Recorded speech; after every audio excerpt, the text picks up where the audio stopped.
Topic is oblique collision. क्या topic है? Oblique collision. भाई ऑब्लिक कोलिजन का कैसे पहचानोगे कि ये ऑब्लिक कोलिजन है? Velocity and impulse, velocity and impulse are not along same line. Velocity and impulse are not along same line. ऐसा कोलिजन में, ऐसे कोलिजन को हम ऑब्लिक कोलिजन बोलते हैं। अब ये समझ में नहीं आया ऐसा कैसे हो सकता है। मैंने कहा देखो, ये बॉल आ रही थी ऐसे और ये बॉल आ रही थी ऐसे।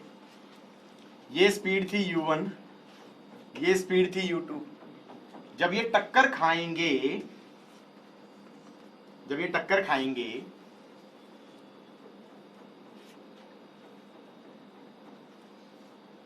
ऐसे, तो इंपल्स लगेगी ऐसे। अब बच्चे कहेंगे ऐसे इंपल्स क्यों लगेगी? मैंने कहा भाई इंपल्स क्या था? नॉर्मल फोर्स थी। नॉर्मल फोर्स कैसे लगेगी? Perpendicular to the surface. तो नॉर्मल फोर्स इंपल्सिव हो जाएगी। तो कैन यू रियलाइज कि velocity and impulse are not along same line. तो this is the question of oblique collision. जब टेढ़े आके टकरा गए, टेढ़े आके टकरा गए,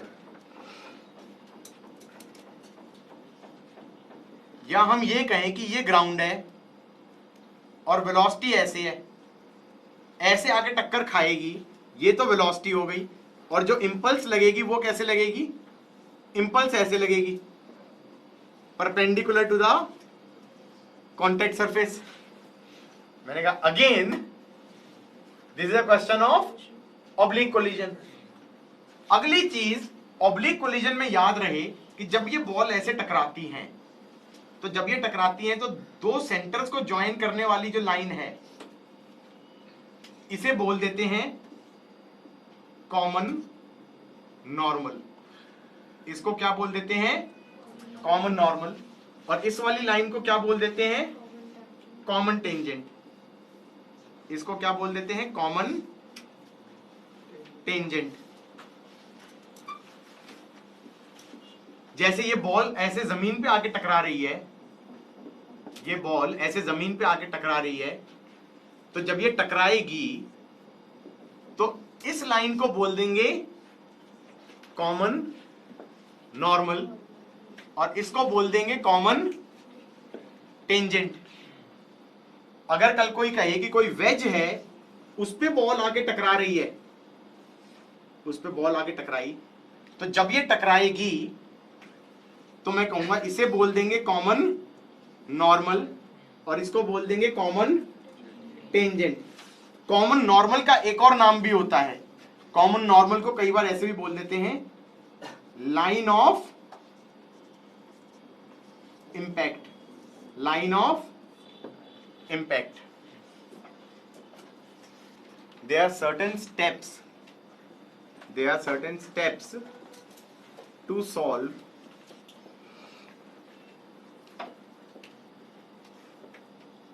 oblique collision के questions. Steps to solve oblique collision वाले questions. First step, draw velocity diagram. Draw velocity diagram of each body just before collision. Just before collision.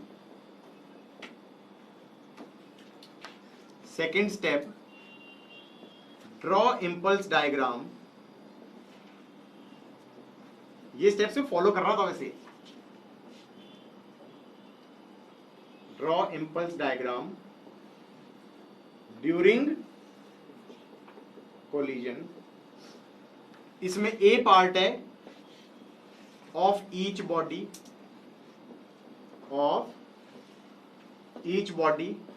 B part है of the system. Third step है draw velocity diagram just after collision, just after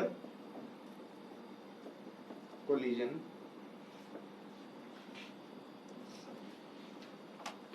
Draw velocity diagram just after collision of each body, obviously of each body.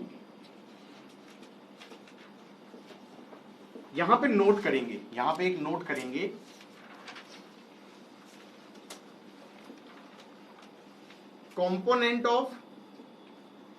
component of velocity perpendicular to impulse remain same.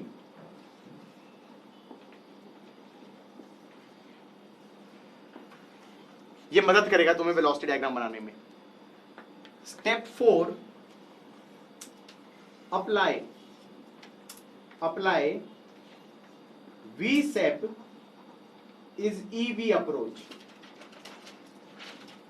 लेकिन V approach क्या हो गया? Along कौन सी line के? Along common normal, along common normal before impact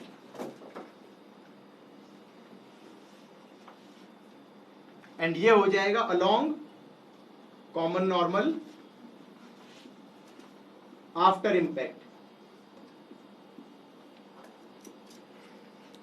before impact and after impact. Step 5,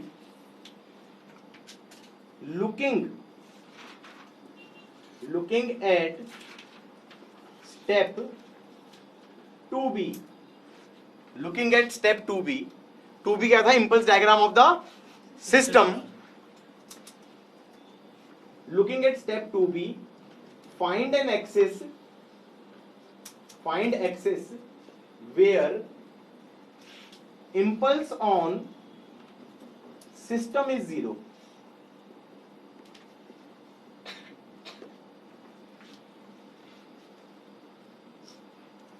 समझ में आया कि नहीं आया? कि ऐसी एक्सिस ढूंढो जहां पर इंपल्स ऑन सिस्टम इज 0 और फिर कह दो momentum of system along this axis is constant. तो ये स्टेप बेसिकली क्या हो गया? Apply conservation of linear momentum on system about axis where impulse on system is 0. Where impulse on system is 0. So these are the steps to solve oblique collision वाले questions. बात समझ में आई? Simplest question से start कर रहा हूं मैं. Simplest question से मैंने कहा ये जमीन है, ये जमीन है, ये जमीन है और ये जमीन कैसी है? स्मूथ. जमीन कैसी है? स्मूथ. कोफिशिएंट ऑफ रेस्टिट्यूशन है E. ये बॉल आई और ये आगे टकराने वाली है. यार यहां की वेलोसिटी नहीं चाहिए हमें यहां की वेलोसिटी नहीं चाहिए, हमें टकराने से जस्ट पहले की चाहिए, क्योंकि यहां पे दे दी तो आते आते वो चेंज हो जाएगी. वाई एक्सिस में एक्सेलरेशन हो जाएगा, एक्स एक्सिस में कांस्टेंट सेम रहेगा. तो हमने कहा नहीं, हमें कौन सी वेलोसिटी चाहिए? टकराने से जस्ट पहले वाली चाहिए, टकराने से जस्ट पहले वाली चाहिए, ये वाली चाहिए. ये वाली वेलोसिटी दे दी suppose v0 at some angle theta with vertical. ये तो क्वेश्चन में देगा. ये आई थिंक हो गया step 1. This is velocity diagram of body just before collision. अब मैंने कहा जब ये टकराएगी, स्टेप 2a, हमने कहा जब ये टकराएगी तो इस बॉडी पे नॉर्मल लगेगा, इंपल्सिव इंपल्स लगेगा ऐसे, हाँ या ना? फ्रिक्शन भी इंपल्सिव हो सकता था, लेकिन जमीन दिया है स्मूथ, तो हम कहेंगे सिर्फ यही इंपल्स लगेगा। हालांकि जमीन पे भी लगेगा, लेकिन जमीन को कभी सिस्टम में काउंट नहीं करना, सिस्टम वाला तो इसमें लगेगा ही नहीं, और इसमें ये स्टेप 5 भी नहीं लगेगा। इसका मतलब आसान क्वेश्चनों में स्टेप 2 भी नहीं लगता और आसान क्वेश्चनों में स्टेप 5 भी नहीं लगता, क्योंकि इसमें सिस्टम की जरूरत ही नहीं होती। You are getting my point? तो तुमने कहा बस इंपल्स लगा, अगला स्टेप क्या होगा सोच के। अगला स्टेप है वेलोसिटी डायग्राम बनाओ आफ्टर कोलिजन। तो क्या मैं ये कह सकता हूं कि ये बॉडी ऐसे आ रही थी, इस पे इस डायरेक्शन में इंपल्स लग गया, जिस डायरेक्शन में इंपल्स लग गया उस डायरेक्शन में वेलोसिटी चेंज हो गई, लेट अस से वो कितनी हो गई v1, और मैंने कहा इंपल्स ऐसे लगा है तो ये वाला कंपोनेंट ऑफ वेलोसिटी तो चेंज होगा ही नहीं, क्योंकि impulse is change in momentum. तो हमने कहा ये वाला कंपोनेंट वही रहना चाहिए, तो ये कितना रहेगा v0 साइन थीटा। तो v0 साइन थीटा तो उतना ही रहेगा, और जो ये इंपल्स वाली डायरेक्शन थी उस डायरेक्शन में वेलोसिटी चेंज हो जाएगी। गॉट इट और नॉट? उसके बाद अगला स्टेप वेलोसिटी डायग्राम बना दिया मैंने, एक x कंपोनेंट बना दिया, एक y कंपोनेंट बना दिया, दैट्स इट। अगला है apply v shape is ev approach along common normal. मैंने कहा ये कॉमन टेंजेंट है, ये कॉमन नॉर्मल है, ये कॉमन नॉर्मल है, ये कॉमन नॉर्मल है। v सेपरेशन कितना हो जाएगा v1, v सेपरेशन कितना हो जाएगा v1 is e, v approach कितना हो जाएगा v0 cos theta. Question is over. ये कितना हो गया e v0 cos theta. Question हो गया भाई, इधर की तरफ v0 sin थीटा ही रहा और इधर e v0 cos थीटा हो गया। अब कोई पूछे कि नेट वेलोसिटी कितनी हो जाएगी v, तो मैं कह सकता हूं नेट वेलोसिटी हो जाएगी under the root of v0 sin theta का square plus e v0 cos theta का स्क्वायर का अंडर द रूट, ये आ जाएगा v0 root of sin square theta plus e square cos square theta. ये आ गया v फाइनल। ये भी पूछ सकता था किस एंगल पे उछला, मैंने कहा भाई ये इस एंगल पे उछला, मान लो वर्टिकल से अल्फा, तो tan अल्फा कितना हो जाएगा, tan alpha is perpendicular by base, तो tan अल्फा हो जाएगा tan थीटा बाय e।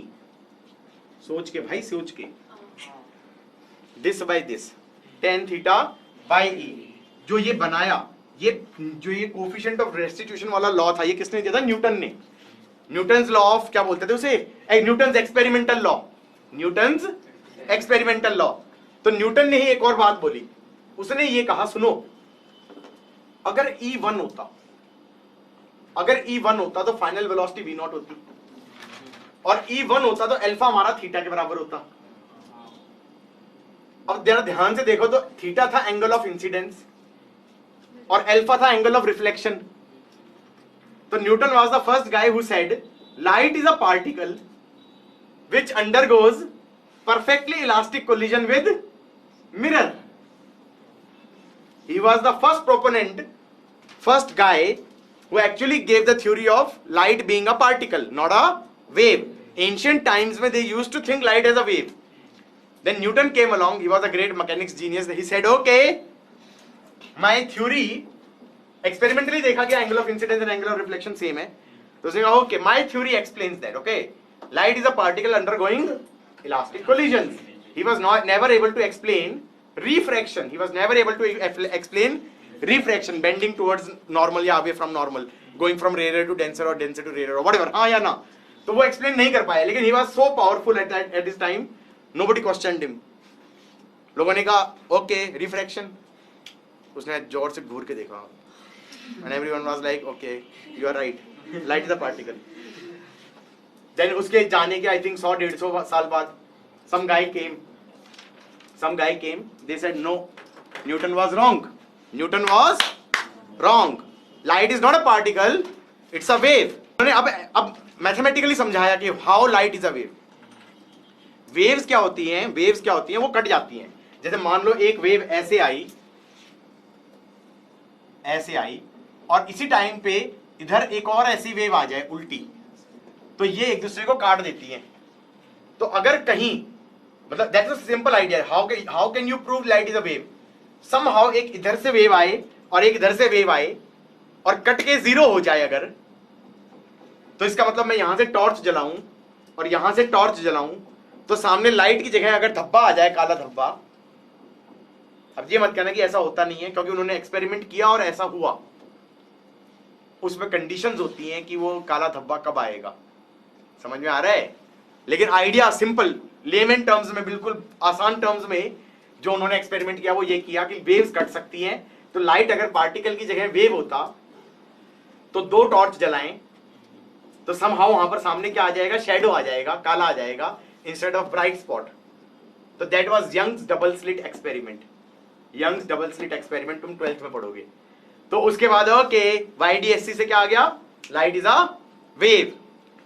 उसके फिर 50 साल बाद आइंस्टाइन ड्यूड आया, उसने कहा light is a wave but photo electric effect, I discovered photoelectric effect and I can only explain it by particle nature.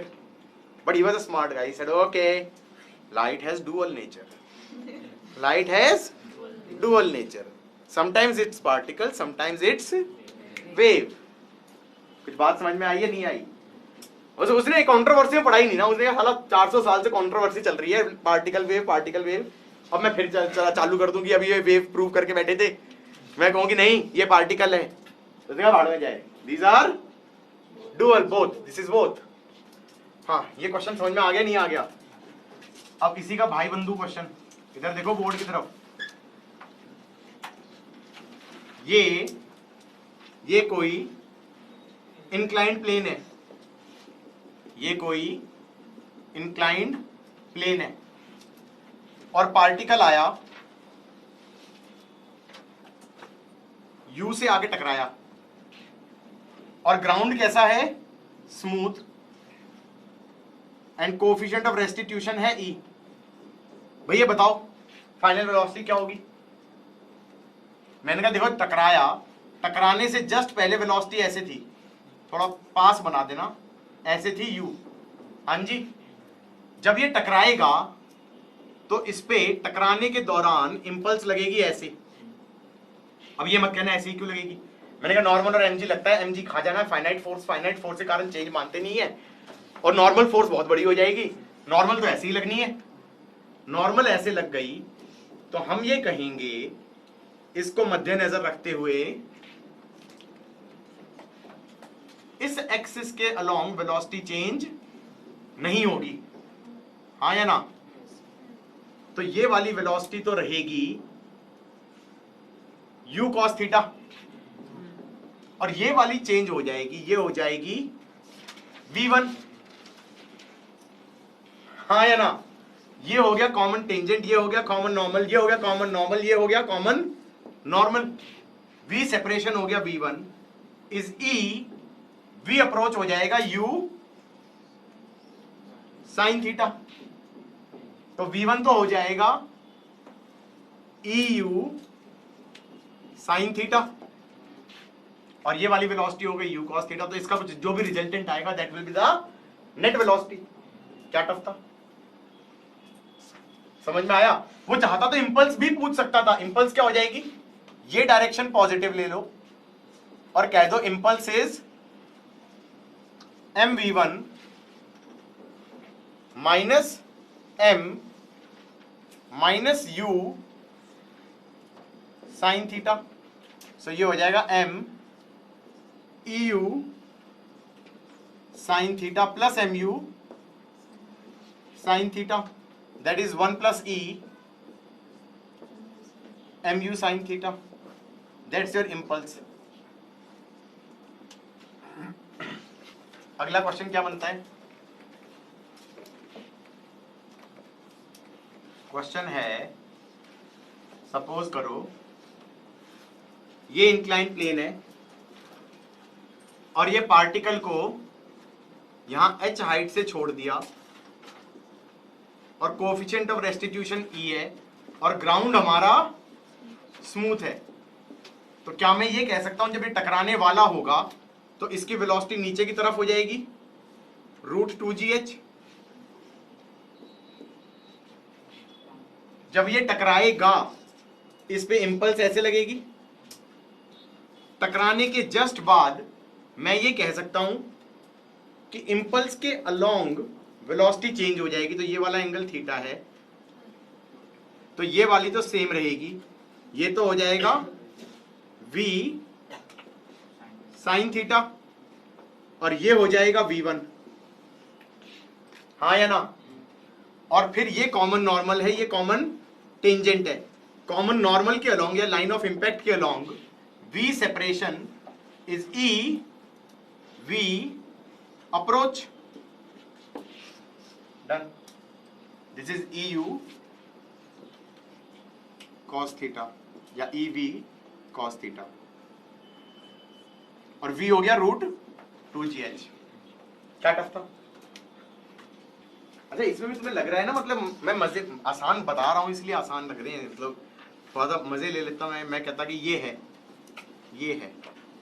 ये दीवार है, ये दीवार भी आ रही है सपोज u2 से, और ये बॉल है, ये जा रही है u1 से, और ये वाला एंगल ले लो थीटा।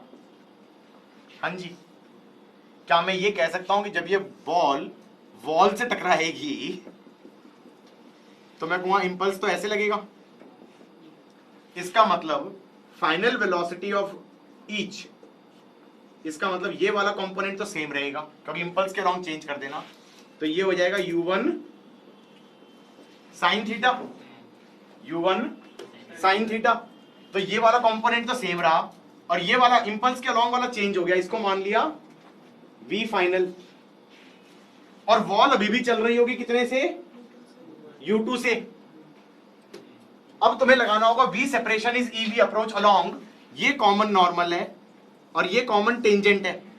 कॉमन नॉर्मल ये हो गया बेटा, इस वाले पॉइंट की वेलोसिटी है इधर की तरफ u2, इस वाले पॉइंट की वेलोसिटी है इधर की तरफ u2। तो v सेपरेशन हो जाएगा vf माइनस u2, हाँ, इज e, v अप्रोच हो जाएगा u1 cos theta plus u2, यहां से bf निकलेगा।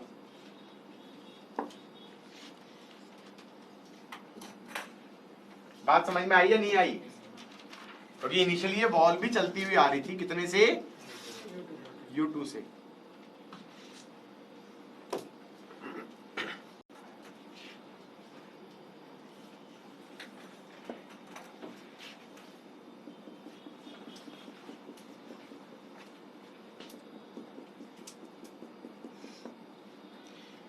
एक वेज है, एक वेज है, इसका मास m ले लो, एंगल थीटा ले लो, और ये पार्टिकल ले लो जिसका मास स्मॉल m है। ये आ रहा है हॉरिजॉन्टली आके हिट किया और ये आ रहा था सपोज u से, कोफिशिएंट ऑफ रेस्टिट्यूशन है e, ठीक है। All surfaces are smooth. Question है find velocity final of each, of each मतलब स्मॉल m की भी और कैपिटल M की भी। कैन आई से this is step 1, this is velocity diagram just before impact, this is velocity diagram just before impact. थोड़ा पास बना देते हैं, अच्छा लगेगा। ये u से आके हिट किया। अब ये बताओ कि इस पे इंपल्सेस कैसे लगेंगी, सोच पाओ तो भाई। एक तो ऑब्वियस है कि ये वाली नॉर्मल फोर्स इंपल्सिव हो जाएगी क्योंकि ये नॉर्मल फोर्स तो ऐसे ही लगेगी। फिर दिमाग में आया कि यार इस पे भी तो लगेगी। अब ये सोचो, इस पे ऐसे थोड़ा सा मार दिया, इस पे वेज पे तुम गए और तुमने ऐसे टंग ऐसे मारा तो ये जमीन के अंदर घुसने की कोशिश करेगा धाए। तो इसका मतलब जो नीचे वाला जो नॉर्मल फोर्स है वो भी इंपल्सिव हो जाएगा। ये नहीं सोच सकते आसानी से। नहीं समझ में आया तो फिर से बता देता हूं कि भाई ये जब आके टकराया तो इस पे नॉर्मल फोर्स इंपल्सिव हुई, इसका मतलब इस पे उल्टी डायरेक्शन में नॉर्मल फोर्स इंपल्सिव हुई, और ये इंपल्स कहेगी तू जमीन के अंदर जा। तो इसका मतलब ये एक तरीके से, मतलब तुम ऐसे सोचो ना कि यहां पर जो है दीवार है, दीवार के पीछे बोर्ड है, बोर्ड के पीछे दीवार है, मैं इस पे दीवार पे जोर से मारूं तो पीछे वाला जो नॉर्मल है वो भी तो खटाक से बढ़ेगा या नहीं बढ़ेगा। तो ये जो नॉर्मल तुमने ऐसे मार दिया जोर से, तो इस नॉर्मल के कारण ये अंदर घुसने की कोशिश करेगा जमीन के, तो वो पुश करेगा, तो वो पुश भी हमारा इंपल्सिव हो जाएगा। ये सोचना मुश्किल था। यहां तक समझ में आया कि नहीं आया? अब सोच लिया। ये स्टेप 2A हो गया। अब स्टेप 2B देखो। स्टेप 2B क्या कह रहा है कि इनको एज अ सिस्टम मानो। इसको एज अ सिस्टम मानोगे तो only impulse on system is I2। इसका मतलब इंपल्स ऑन सिस्टम, इंडिविजुअल पे तो लग रहा है, इस पे तो कुछ, अगर इसको x और y बोलूं तो x में भी लग रहा है, y में भी लग रहा है इंपल्स, हाँ या ना? तो मैं ये कहूंगा impulse on system in x axis is 0, so momentum of system in x axis is constant. ये तुमने किससे सोचा? स्टेप 2B से सोचा, और ये टेक्निकली तुम्हारा स्टेप 5 है। स्टेप 5 क्या था? Apply conservation of linear momentum on system about an axis where impulse on system is 0। ये समझ में आया कि नहीं आया? तो स्टेप 1 हो गया, स्टेप 2A हो गया, स्टेप 2B हो गया। अभी यहीं तक पहुंचे हैं। स्टेप 3 में तुम्हें क्या बनाना है? वेलोसिटी डायग्राम बनाना है जस्ट आफ्टर कोलिजन। तुम्हें वेलोसिटी डायग्राम बनाना है जस्ट आफ्टर कोलिजन। इधर देखो बोर्ड की तरफ। मैंने कहा जो ये स्टेप 3 बनाते हैं, तो पता है स्टेप 3 में वेलोसिटी डायग्राम आफ्टर कोलिजन चाहिए ना। इसमें एक्चुअली स्टेप 1 यूज करना पड़ता है और स्टेप 2A यूज करना पड़ता है। 2B क्यों यूज करोगे? 2A यूज करोगे, तुम कहोगे देखो, इसको देखो और इसको देखो, इसकी वेलोसिटी इधर थी, इस पे इंपल्स इधर लगा, इसका मतलब इसकी फाइनल वेलोसिटी में इस वाली लाइन के अलोंग चेंज आना चाहिए और इस वाली लाइन के अलोंग सेम रहना चाहिए। तो ये वाला एंगल अगर थीटा है तो इसकी फाइनल वेलोसिटी इधर तो हो जानी चाहिए u cos थीटा, और इधर हो जानी चाहिए v1। दैट मेक सेंस और नॉट? कि इस इंपल्स के अलोंग चेंज हो जाना चाहिए और इस वाले लाइन के अलोंग सेम रहना चाहिए। अब दूसरी चीज सोचो, इस वाले को, कैपिटल M को देखो, ये था इनिशियली रेस्ट पे, ये था इनिशियली रेस्ट पे। अब इस पे लगा इंपल्स ऐसे I1 और I2, ये वाला एंगल थीटा तो ये वाला एंगल थीटा। तो क्या मैं कह सकता हूं I1 cos थीटा और I2 तो y एक्सिस में इंपल्सिस दे रहे हैं, और x एक्सिस में एक इंपल्स लग गई I1 sin थीटा, तो ये इधर की तरफ चलने लग जाएगा v2 से कुछ वेलोसिटी से।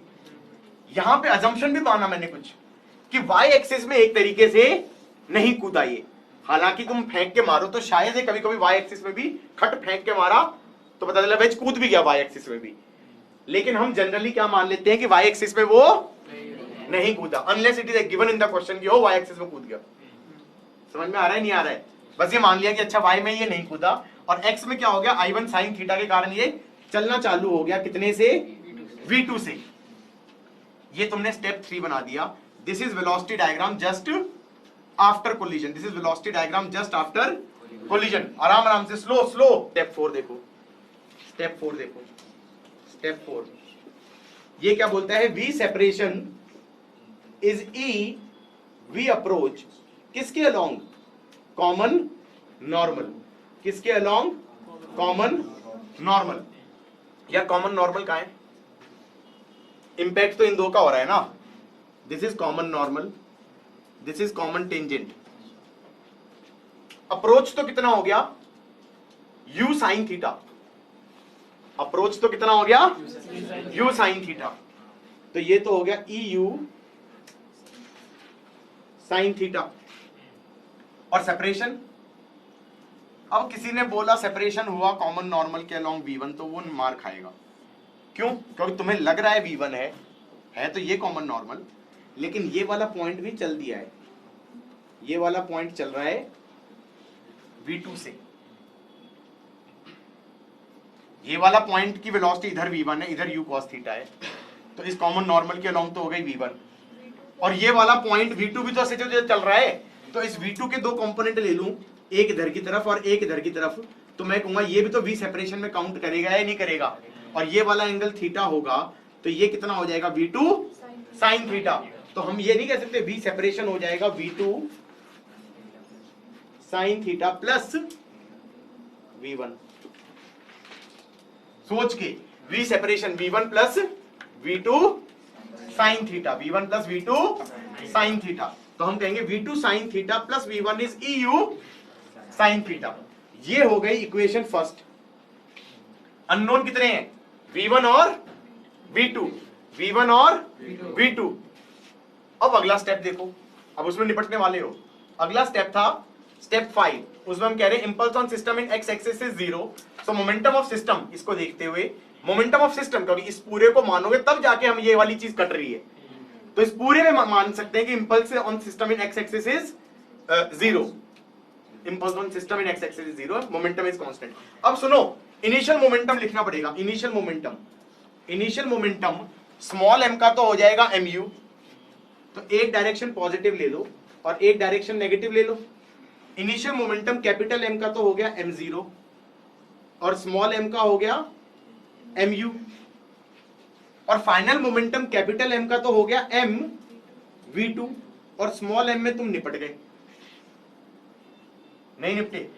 निपट गए, क्योंकि तुमने फाइनल वेलोसिटी कैसे बनाई है, फिर से देखो, ये बनाई है तुमने फाइनल वेलोसिटी। तुमने कहा इधर से तो है इसकी v1 और इधर है u cos थीटा, इधर है v2। अब इसकी वेलोसिटी x में कैसे लिखूं, क्योंकि नेट वेलोसिटी तो इनका कहीं रिजल्टेंट होएगा, उसका हॉरिजॉन्टल। मैंने कहा फिर एक काम करो ना, ऐसे ऐसे, ये थीटा है, ये वाला थीटा होगा और ये वाला थीटा होगा, हाँ या ना? तो ये कह सकते हो कि जो ये पार्टिकल है इसकी वेलोसिटी बेसिकली ऐसे हो जाएगी, ऐसे और ऐसे, ऐसे हो जाएगी, इधर हो जाएगा v1 sin थीटा, इधर हो जाएगा v1 cos थीटा, इधर हो जाएगा u cos स्क्वायर थीटा, इधर हो जाएगा u cos theta sin theta. तो ये तो हो गया नेट वेलोसिटी का x कंपोनेंट, इनका रिजल्टेंट हो गया। अब इस साइड को पॉजिटिव लेते हैं, नेट लेफ्ट में मान लेते हैं, m u cos square theta minus v1 sin theta, that's your second equation.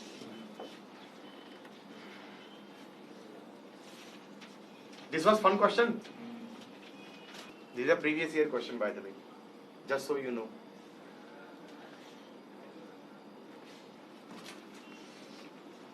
Guys, another question.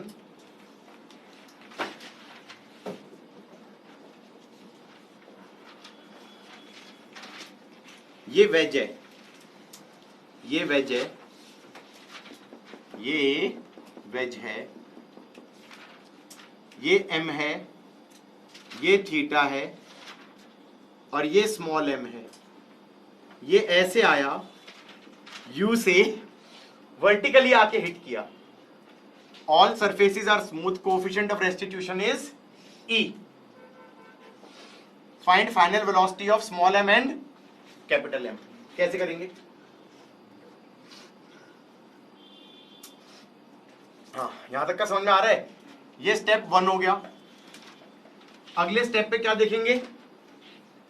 जब ये टकराएगा, इस पे इंपल्स कैसे लगेगा? ऐसे ऐसे।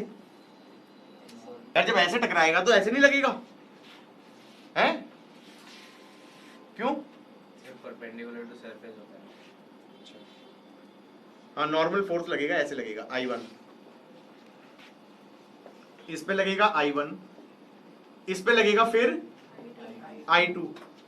सिस्टम पे हम कह सकते हैं सिर्फ और सिर्फ I2 लगेगा। अगला स्टेप क्या है? ये स्टेप 2A हो गया, ये स्टेप 2B हो गया। Step 3 final velocity diagram. Step 3 final velocity diagram. हम ये कहेंगे जब ये आके हिट किया तो इस लाइन के अलोंग इंपल्स लगा, तो साइन कंपोनेंट तो कांस्टेंट रहेगा ना? हाँ, u साइन थीटा वाला कंपोनेंट कांस्टेंट रहेगा। ये तो u साइन थीटा हो जाएगा और इसके अलोंग चेंज हो जाएगा। लेट अस से वो कितना हो गया? v1। ये इस इंपल्स के कारण चेंज हो गया। दूसरी चीज मैंने कही कि ये एंगल थीटा है और ये वाला एंगल थीटा होगा, तो I1 साइन थीटा के कारण एक कंपोनेंट ऑफ वेलोसिटी v2 इधर की तरफ आ जाएगा। हाँ या ना? अगला स्टेप क्या था? स्टेप 4 ये हो गया वेलोसिटी डायग्राम। इसमें हमने ये कह दिया कि भाई ठीक है, इस पे क्या बोलते हैं, इंपल्स के अलोंग वेलोसिटी चेंज कर दी, इंपल्स के परपेंडिकुलर सेम रखी। और अगला स्टेप क्या था? V separation is e v approach. किसके अलोंग? Common normal. तो हमने कहा ये कॉमन नॉर्मल है ना, इस वाले पॉइंट की वेलोसिटी कितनी है? v2। इस लाइन के अलोंग ये वाला एंगल कितना है? थीटा। तो v सेपरेशन हो गया v1 plus v2 sine theta. हाँ या ना? v1 plus v2 sine theta is e v approach. v approach इसके अलोंग कितना हो जाएगा? u cos theta. eu cos theta. ये पहली इक्वेशन हो गई। अगला equation, conservation of linear momentum on system on x axis. X axis क्यों? क्योंकि impulse on system in x axis is 0। ध्यान से, m0 प्लस m0, क्योंकि इनिशियली तो ये y में आके हिट कर रहा था, ये रेस्ट पे था। ये डायरेक्शन पॉजिटिव ले लें बेटा। अब क्या हो जाएगा? Plus mv2 plus mv2। Final momentum किसका लिख दिया? कैपिटल M का। स्मॉल m में निपट गए। नहीं निपटेंगे। ये एक एक्सिस ले लो, ये एक ले लो, ये थीटा तो ये थीटा, ये थीटा, तो ये हो जाएगा हमारा इधर की तरफ u sine theta cos theta, इधर हो जाएगा u sine theta square theta, इधर हो जाएगा v1 कॉस थीटा, इधर हो जाएगा v1 साइन थीटा। तो हमने कहा फाइनल मोमेंटम क्या हो जाएगा? Minus of m v1 sign theta plus u sine theta cos theta. अब इन दो इक्वेशन से ये पूरा इक्वल टू 0 आ गया है। इन दो इक्वेशन से v1 और v2 निकाल लेना। क्या निकाल लेना? v1 और v2। असलियत में दो अननोन थे ही नहीं, कुछ और भी अननोन था। इंपल्सेस अननोन थी। हाँ जी, इंपल्स निकालने की आदत पड़ी। इस डायग्राम को देखें, इंपल्सेस हमेशा कैसे निकलेंगी? Impulses change in linear momentum. एक काम करो ना, इधर देखो, एक्स में अलग, कैपिटल एम पे लगाओ, एक्स पे, एक्स एक्सिस में। एक्स एक्सिस में इंपल्स कितनी है? इधर देख के, इधर देख के, I1 साइन थीटा। इसको रिजॉल्व कर दो, ऐसे हो गया, ऐसे हो गया, तो ये आ गया I1 साइन थीटा। और ये लेफ्ट डायरेक्शन में, मैंने कहा ये डायरेक्शन पॉजिटिव भी मान लो, that should be capital M V2 minus 0। अब V2 अगर तुम निकाल चुके हो V1 V2 यहां से, तो ये I1 निकल जाएगा। अब कैपिटल M में y एक्सिस से I2 निकल जाएगा। कैसे कैसे? I2 minus I1 cos theta is 0 minus 0, क्योंकि y में तो कुदाया भी नहीं तुमने। फाइनल मोमेंटम भी 0, इनिशियल मोमेंटम भी 0 वेज का। हाँ या ना? तो दैट मींस I2 और I1 cos थीटा कट गए। ये हो गया ना I1 cos थीटा, ये हो गया ना I1 sin थीटा। समझ में नहीं आया क्या? पक्का? एक और काम करते हैं, स्मॉल m पे भी लगा के देख लेते हैं, just for the fun of it. ऐसे ये डायरेक्शन पॉजिटिव ले लो, तो क्या लिखूंगा? I1 is M V1 M V1 and minus of M minus U cos theta. हजम हुआ? नहीं हुआ। अरे फाइनल मोमेंटम इस एक्सिस में कितना हो गया? mv1 minus initial. अब वो इनिशियल तो इधर की तरफ था तो उसके आगे नेगेटिव साइन आ जाएगा फिर, तो फाइनल माइनस इनिशियल के आगे नेगेटिव आ गया फिर, क्योंकि वेक्टर होता है। ये डायरेक्शन मैंने पॉजिटिव ली है तो ये डायरेक्शन मैंने नेगेटिव ली है। Any problem?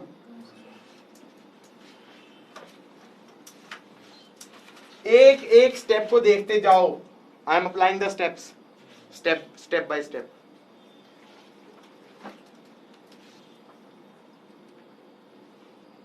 सच्चाई है कि स्टेप से सारे क्वेश्चन नहीं होंगे, लेकिन ये स्टेप तुम्हें एक गाइडिंग वो दे देगा, गाइडलाइन दे देगा कि कैसे अप्रोच करना है क्वेश्चन को।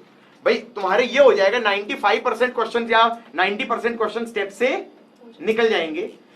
तो तब तक तुम जब उन 90% क्वेश्चनों को निकाल दोगे तो 5 जो क्वेश्चन रह भी गए 5%, वो तुम खुद से सोच लोगे फिर वहां पर कि हाँ ठीक है वहां पर क्या करना है।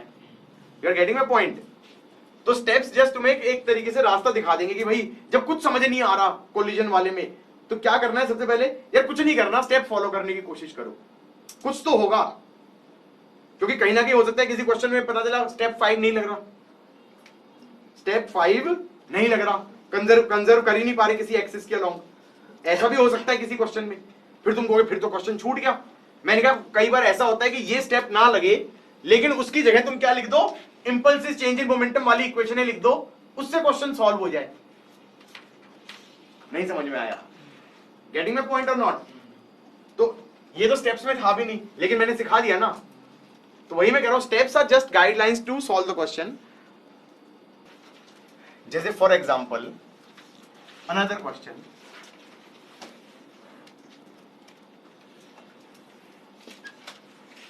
हमने कहा ये वेज है, मास m है, एंगल थीटा है, ये ग्राउंड है, कोएफिशिएंट ऑफ रेस्टिट्यूशन E है, ये m परपेंडिकुलर आके हिट किया u से, इनिशियल वेलोसिटी ऐसी थी।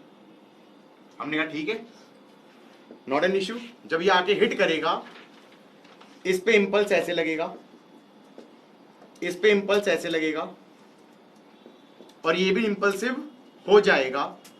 सिस्टम पे सिर्फ और सिर्फ I2 लगेगा। उसके बाद फाइनल वेलोसिटी हम ये कहेंगे कि इस इंपल्स के अलोंग चेंज हो जाएगा, v1 हो गया। मैंने कहा इस इंपल्स के परपेंडिकुलर सेम रहेगा, मैंने कहा था ही नहीं तो रहेगा भी नहीं। और ये इंपल्स का हॉरिजॉन्टल कंपोनेंट इसको लेफ्ट में वेलोसिटी दे देगा v2। v separation is ev approach लगाएंगे अलोंग कॉमन नॉर्मल, ये एंगल थीटा होगा, ये एंगल थीटा होगा, तो v सेपरेशन हो जाएगा v1 plus v2 sine theta is e v approach हो जाएगा u। हाँ या ना? अगला हम कहेंगे impulse on system in x axis is 0, तो momentum of system in x axis is constant. x axis में मोमेंटम कितना है? अब रुक जाओ, अब फंस गए। इनिशियल मोमेंटम सिस्टम का है m0 plus mu sine theta, इस डायरेक्शन को positive, is equal to mv2 plus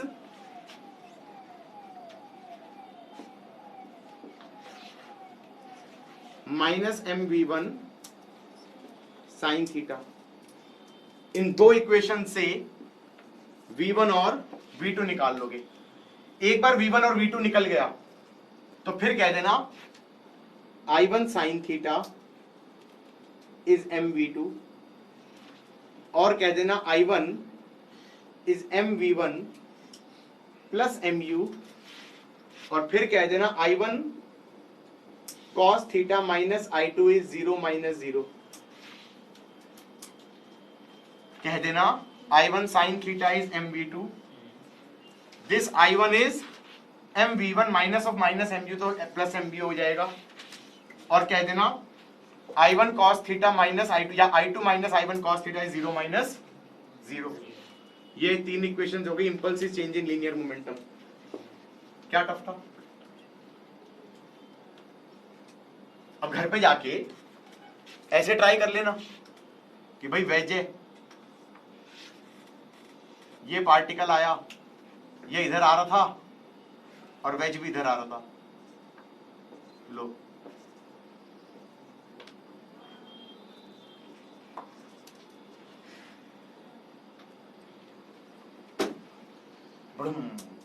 blast हुआ और कुछ हो गया।